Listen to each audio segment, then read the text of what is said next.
Jamais Johan, il y avait longtemps que tu n'avais pas gagné. Ouais, ça faisait un petit moment là. J'avais gagné pas l'année dernière, il y a 2 ans, à Fredchignan contre Rolling, Gistier. Et je suis super content d'avoir remis le couvert aujourd'hui. Johan, le fait de gagner sans finale, il y en a qui disent que c'est quelque part frustrant ou pas. Tu le vis comment, toi? Ouais, j'aurais aimé faire une finale, hein, parce que bon, gagner sans finale, on le prend, mais j'aurais aimé faire une finale, hein, ou contre Michael Arnaud, parce que c'est un grand champion, ou Silvio aussi, que c'est un ami. J'aurais aimé faire une finale, ouais. Depuis le début de la saison, je le disais lors d'une émission précédente, il y avait eu 5 tournois. Sur 5 tournois, tu avais été 4 fois de la revanche. Et chaque fois, tu n'arrivais pas à rentrer dans les demi-finales. Tu le vivais comment, ça? Parce que c'est quand même déjà un exploit. Tous les joueurs s'accordent à dire que le plus difficile, c'est franchir le palier de la revanche. Mais après, quand tu es dans la revanche et que tu t'arrêtes et que tu n'arrives pas en demi-finale, tu le ressens comment? Ah, c'est sûr de faire les revanches, de tomber à chaque fois, c'est frustrant. Mais bon, la saison elle vient de commencer là, c'était quoi le 6e tournoi aujourd'hui? C'est déjà bien d'arriver dans les revanches quasiment dans tous les tournois cette année. Moi je m'en contente, mais bon, je voulais au moins faire une demi-finale pour être qualifié pour le championnat, c'était le but de la saison, au moins ça. Là d'avoir gagné, c'est encore mieux. Alors, c'est vrai que c'est encore mieux. Et à tes côtés, il y a Silvio. Silvio, toi, tu me disais, ouais, j'y arrive pas cette année. Je sais pas qu'est-ce qui va se passer pour que je puisse y arriver. Tu es content aujourd'hui, alors? Oui, je suis content parce que déjà j'ai retrouvé des sensations, de bonnes sensations en jouant. Ça faisait un moment que ça m'était pas arrivé. Bon après c'est que des joutes quoi. C'est bon. Mais aujourd'hui voilà, j'ai bien joué. Bon la demi-finale c'est un peu frustrant de tomber comme ça, mais bon c'est des joutes quoi. Donc, bon. Je suis content surtout de m'être qualifié pour le championnat de France parce que cette année ils sont à Frontières, ils sont chez nous, donc je pourrais participer et c'est ça l'essentiel un peu de la journée. Silvio, tu arrives à te remettre en question parce que bon, tu fais partie tout comme Johan, hein, vous faites partie des meilleurs joueurs.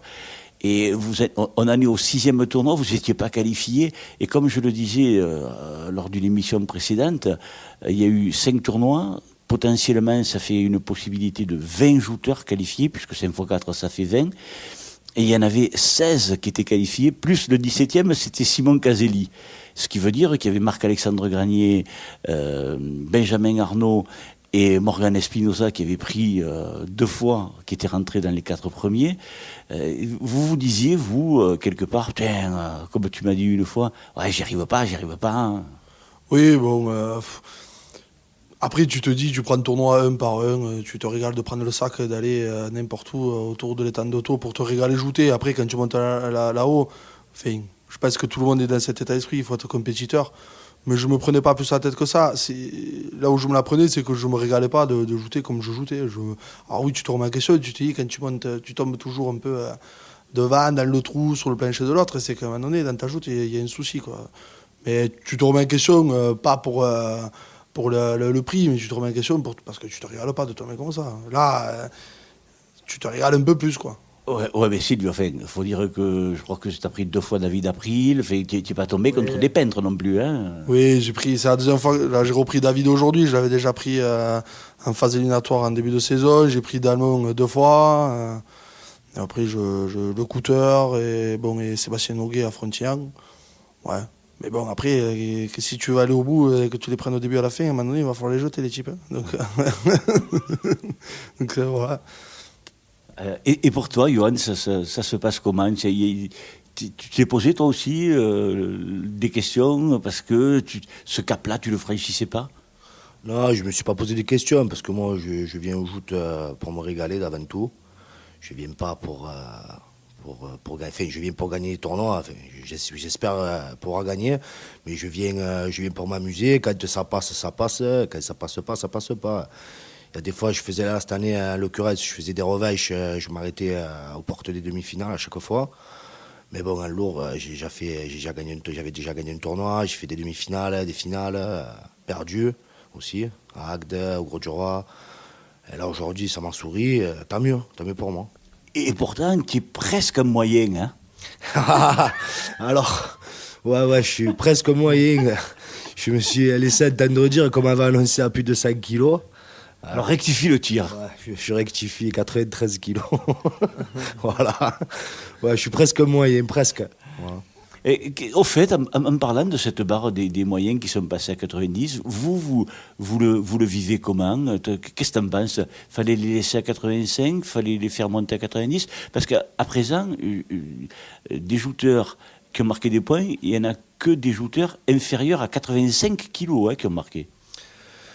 On en a déjà parlé. Quand on a fait des réunions, tout ça. Pour moi, les mettre à 90 kilos, c'était une bonne chose, je pense, parce que ça ouvre la porte à plus de gens qui ne sont pas non plus 90 kilos. C'est pas énorme dans les joutes. Hein. Et finalement, on voit que c'est les moyens qui ne font pas 85 qui brillent. Donc, en plus, ça n'a pas rajouté énormément de shooters dans la catégorie moyen. Donc après, il faudra demander aux principaux intéressés qui sont concernés, notamment à Simon, tout ça, ce qu'ils en pensent. Mais bon, moi, je pense que ce n'est pas une mauvaise chose. Sylvio, ton point de vue? Moi, il rejoint un peu celui de Johan. Hein. Je pense que c'est une bonne chose. Après, ceux qui peuvent en parler le mieux, c'est les moyens de moins de 85 kilos, savoir ce qu'ils en pensent. Après, je pense que pour les joutes en elles-mêmes, c'est mieux de voir des Coupes de France et des Championnats de France, parce qu'il n'y a que là que ça change. En fait, après, de toute la saison, il n'y a rien qui change. C'est mieux de voir des Coupes et des Championnats avec, même s'il n'y a que 6 ou 7 shooters par barre comme avant, mais avec des types qui ont marqué au moins quelques points dans la saison, pas des types qu'on repêche et qui en ont marqué 0, sur des critères très subjectifs. Je pense que ça va embellir la catégorie, et ça va embellir ceux qui gagnent. Parce qu'ils gagneront un championnat ou une coupe d'une catégorie avec des types qui valent le coup, quoi. Cette année, par contre, pour participer au championnat de France, même en moyen, il va falloir marquer des points. Parce que déjà, je crois qu'il y en a 9 ou 10 qui sont qualifiés. Et le minimum, je crois qu'il est à 4 points. De toute façon, la règle pour être, les critères pour être qualifié en moyenne, c'est comme les lourds, il faut avoir fait une demi-finale dans la saison. Et après, il repêche les 12 premiers. Mais jusqu'à présent, des fois, le 12e, il avait 0 points, il était repêché parce qu'il était plus jeune que le 13e. C'est quand même... Mais après, une place en championnat, ça se mérite. La première chose qu'on t'a dit avec Johan, c'est on est content de s'être qualifié pour le championnat. En lourd, il y a des types qui marquent 10, 15 points, mais qui ne font pas de demi-finale. Et au mois de septembre, ils sont au bord du quai.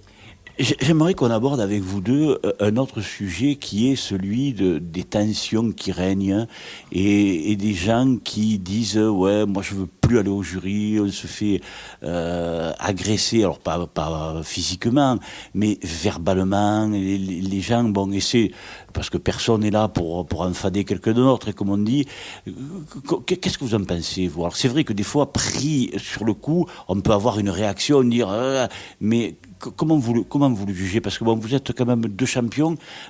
Qu'est-ce que vous en pensez de cet état d'esprit-là qui est pas bon quand même? Bon, moi, pour ma part, je serai président du jury samedi pour les seniors de la lance amicale. C'est sûr que j'aimerais pas me faire traiter d'oiseau par un jeune. Ça fait jamais plaisir de se faire insulter, c'est sûr. Mais bon, après, les gens... Je suis mal placé pour parler parce que je suis un compétiteur. Bon, c'est rare que je crie sur le jury. Ça m'est arrivé, comme tout le monde, de reméguer un peu sur une décision. Après, c'est sûr que ça ne rend pas service aux joutes. Parce que, bon, dans les joutes, il y a de moins en moins de monde. Enfin, il y a moins de monde qui viennent voir les joutes, qui sont intéressés par les joutes. Et c'est sûr que si on ne fait pas quelque chose, on va aller dans le déclin, quoi. Donc, c'est pas bon, quoi. Voilà. Sylvio, toi, en tant que président, en plus d'être du champion que tu es, tu le ressens comment, cette situation-là, des jouteurs qui, mécontents, arrivent et des fois même te tiennent des propos insultants vis-à-vis de ces gars qui sont là pour rendre service aussi, hein. Ouais, après, il y a le mec qui vient parler... demander des explications sur l'analyse du jury. Bon, lui, il ne faut pas lui jeter la pierre, quoi. C'est que des joutes, on peut discuter. Bien sûr. Voilà. Après, oui, moi j'ai vraiment un ressenti, j'ai un lassement en ce moment dans les joutes, c'est que je trouve que c'est tendu, mais on perd l'essentiel, c'est que des joutes, quoi. Je veux dire, moi, je prends mon sac quand je suis venu à Marseillan aujourd'hui, ou que la semaine prochaine je vais à la 7 ou n'importe où. Ce qui m'amène au bord du quai, c'est parce que c'est un état d'esprit où je me régale, que je m'amuse, je vois des gens que j'aime, que j'apprécie, des copains, des amis, etc. Et je viens pour passer un bon moment. Quand je suis là où je suis compétiteur, mais c'est surtout ce qui m'amène au bord du quai, c'est de passer de bons moments. Et ce climat de fait de plein de petites histoires et compagnie, c'est ça qui est le plus pesant. Moi, après, je suis pas dans des histoires, donc personnellement. Après, c'est sûr que c'est comme il dit Silvio, c'est que des joutes, quoi. Ouais. Il y a demain je travaille, il n'y a pas de souci, quoi. J'aurais pu tomber au premier homme. Aujourd'hui, j'ai gagné le tournoi, ça change rien à ma vie, quoi. À ma vie en dehors des joutes, quoi. Je parle, c'est que des joutes. Il faut prendre du plaisir et surtout parce qu'on a tous grandi ensemble là dans les écoles de joute, plus ou moins. On se connaît tous quasiment depuis 20-25 ans. Voilà quoi, il faut qu'il y ait un bon état d'esprit, que chacun fasse ce qu'il a à faire et puis c'est tout. Comment vous jugez, parce que vous le savez comme moi, puisque vous êtes dans les joutes encore plus que moi, puisque vous êtes jouteur. Moi, il y a des jouteurs que je vois venir, alors je les appelle jouteurs parce qu'ils jouent, mais pour moi ce ne sont pas des jouteurs. Ce sont des gens qui viennent avec leur sac.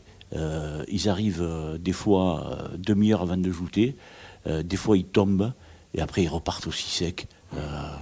Comment vous les percevez, ces gens-là? Moi je dis qu'il faut pas en parler, c'est bon. Il faut regarder le verre à moitié plein, quoi. Je veux dire, faut regarder les gens qui font tourner la baraque, quoi. Je veux dire, tous les sociétaires, même ceux qui jouent pas, parce que c'est eux qu'il faut porter vers le haut dans les joutes. Celui qui joue même pas, l'ancien ou même le jeune, mais qu'il monte pas pour X ou Y raison. Voilà. Après, il y en a qui se mettent pas dans le bain de l'état d'esprit des jouteux, du défilé, de venir prendre demi-heure avant, prendre son bain et rentrer. Mais ils font leur choix, mais il faut même pas me parler, quoi. Je veux dire, c'est bon. Comment tu le ressens aussi, Johan? Après, c'est sûr, il y a des gens qui font des joutes comme ils feraient dans la plage à voile, quoi. Le mec, il arrive 20 minutes avant le tournoi, presque c'est à lui de jouter, il n'est pas dans la nacelle. C'est pas l'état d'esprit des joutes. Les joutes, c'est pas ça. Les joutes, c'est d'abord s'amuser avec ses collègues, boire un coup, manger un morceau. Après monter, peu importe, si tu gagnes, tu perds, c'est ça, c'est pas le plus important. Le plus important, c'est de prendre du plaisir et d'être présent, surtout au bord du quai, de vivre les joutes, quoi. Pas de venir avec son sac à 3h30 et à 4h15, tu es reparti, tu es déjà à la plage. Après, chacun, on peut pas en vouloir à quelqu'un qui fait ça, parce que chacun fait comme il veut dans la vie. Mais bon, nous, sortant des écoles de joute, c'est pas les traditions qu'on nous a inculquées, quoi. Nous, c'est le dimanche matin défilé, le midi, on mange ensemble, on descend jouter au cadre ou ailleurs, on monte, on joute, on gagne, on perd, c'est pas important. L'essentiel, c'est de participer, on remonte le vainqueur. Quand Morgan Spinozzel a gagné à la Jeune Lance, je n'ai pas fait de prix, je suis remonté avec lui au quartier haut. Voilà, je suis remonté, je suis resté à la remise des prix, j'ai applaudi. Ça, c'est des joutes. Voilà. Comment vous percevez aussi les jouteurs qui se font marquer et qui sont absents et régulièrement absents? Silvio, toi qui es président de société, dimanche dernier à Frontignan, il y a des gens qui se font marquer et qui ne viennent pas. Quand on sait tout ce que coûte l'organisation d'une fête, je crois que tu dois avoir les glandes quand même, hein. Oui, après, il ne faut pas jeter la pierre forcément aux jouteurs. Bon, déjà, il y a eu un événement la semaine dernière, parce qu'il y a eu un gros feu sur la commune d'Agde. Donc, il y a quelques pompiers volontaires qui sont dans les joutes qui ont dû partir en urgence. Bon, après, il ne faut pas jeter la pierre sur les jouteurs. Après, peut-être qu'en interne, dans une société, ils envoient tout le monde parce que il y a le système qu'ils font. Enfin, je sais pas, tu vois, il faut pas de suite jeter la pierre, tu te marques et tu viens pas. Peut-être qu'il a un empêchement de dernière minute, peut-être qu'il a pas envie de venir au dernier moment, peut-être qu'il avait envie au début. Ouais, après tu as les glandes parce que bon, quand tu fais le tri, bon, nous en lourd on avait pris tout le monde, mais en senior il a fallu qu'on en enlève. On avait 104 jouteurs qui avaient été envoyés en plus des nôtres, donc ça faisait 52 par barre qui te font enlever 14 types. Tu te creuses la tête quoi, pour enlever les 14 types parce que tu sais que tu vas pas faire des heureux là. Alors après quand tu as plein d'absents, bon, tu dis, avoir su, j'aurais enlevé lui ou lui. Mais je crois que ça a toujours été un peu comme ça dans les joutes. Les absents ont toujours tort. Alors. Johan, allez, je vais te titiller un petit peu là. La semaine prochaine, lui, sa fête elle est passée. Hein. Toi, la tienne, elle arrive là. Alors, qu'est-ce qu'il faut te souhaiter et comment tu vas être? Qu'est-ce qu'il faut me souhaiter? Il faut me souhaiter le meilleur, quoi. Après, c'est ce que je te dise. Non, on fera ce qu'on pourra. Après, c'est sûr que c'est le tournoi de ma société. Quand c'est le tournoi de ta société, tout sociétaire, quand c'est ce tournoi, il a envie de faire quelque chose pour faire plaisir à son président, faire plaisir à soi-même aussi, à sa famille. Et bon, voilà, quoi, on essayera, on verra dimanche. Accrocher une revanche encore? Ouais, pourquoi pas. Ouais, une revanche, je prendrai, mais c'est un peu plus, c'est toujours pareil. Hein. Ouais, ça serait... Silvio, il se marre, hein? Ouais. Bon, il a... Oui, ça serait bien, même une revanche, je m'en contenterais, parce qu'après ça, j'avais fait que des revanches, je me sentais pas frustré plus que ça. Hein. Si je fais la revanche, c'est bien, du moment que je me fasse pas mal, que je puisse aller travailler. Et après, s'il y a plus que la revanche, tant mieux. Et s'il y a moins que la revanche, eh ben, tant pis, c'est pas grave. C'est pas grave. Et toi, Silvio, qu'est-ce que tu vas nous faire dimanche prochain? Ben, déjà, je vais aller défiler le matin, parce que j'ai des copains dans la société de Lens Amical, Johan et plein d'autres, donc je respecterai la tradition. Je mangerai la macaronade faite par François Minaro. Comme tous les dimanches de Lens Amical, je me régalerai. Je défilerai l'après-midi pour aller dans le cadre, et après, on joutera. Hein. Il faut espérer le mieux à tout le monde, mais surtout qu'on se régale. Et ce qu'il a dit Johan, c'est ça, c'est que le lundi matin, on aille travailler, quoi. Enfin, moi, je serai en congé, donc... mais que je passe pas les congés avec la gueule ouverte, c'est tout. La tradition de cette émission, parce que vous, en plus, vous venez pour la première fois, je demande toujours à l'un de poser une question à l'autre et à l'autre de poser une question à l'un. Alors, que Silvio va demander à Johan? Je sais ce que je lui ai demandé. Ah, vas-y. Parce que, avant de lui poser la question, dans les joutes, il y a les passionnés et il y a les autistes de la passion. Et je pense que Johan, c'en est un. Je pense à en être un aussi. Il faut savoir que dans l'hiver, avec Johan, on s'est vu 3-4 fois. Il est venu à la maison. On s'échange les programmes de joutes anciens, comme on échange des images quand on était en primaire. Et je crois qu'il en a plus que moi. Moi, je dois avoir 380 programmes. Il doit en avoir 500. Mais des programmes très anciens. Et d'ailleurs, il me fait râler depuis un petit moment. Il a réussi à avoir le programme de la Saint-Louis 1954. Alors, je lui ai demandé, est-ce que tu peux me le donner? Ça va pas être possible, ça. Non, ça, non, c'est le Graal, ça. Non, je pense que je vais le garder, celui-là. Mais bon, je me ferai passer, c'est pas un problème. C'est être de bonnes mains, Silvio, c'est passionné aussi. Et à nous, que ce soit du 1er janvier au 31 décembre, les joutes, elles sont toujours là. Ça, c'est quand t'es piqué, hein. C'est dans le sang, ça. Voilà. Alors, Johan, que vas-tu demander à Silvio? Eh ben, je lui ai demandé c'est quoi tes objectifs pour cette année. Qu'est-ce que tu aurais aimé, qu'est-ce que tu aurais aimé faire cette année? Déjà, j'aurais aimé me qualifier pour le championnat de France, donc c'est fait. Après, me régaler, franchement. Après, ouais, je suis compétiteur. Tous les week-ends, tu montes sur le plancher, tu as envie d'aller au bout, mais franchement, je me prends pas plus la tête. Tu sais, moi, j'ai réalisé mon rêve dans les joutes, donc après, le reste, maintenant, c'est que du bonus. Voilà. Qu'on se régale et qu'on se fasse pas mal, point barre. En tout cas, pour moi, ça a été un grand plaisir, parce que vous savez que je vous aime bien tous les deux. Et que tu aies gagné me comble de joie. J'attends ta victoire, Silvio. Ouais. Ne mise pas trop d'argent, quand même. Ouais, quand même, ça peut arriver, mais c'est un très bon joueur, Silvio. Merci beaucoup à tous les deux. Merci.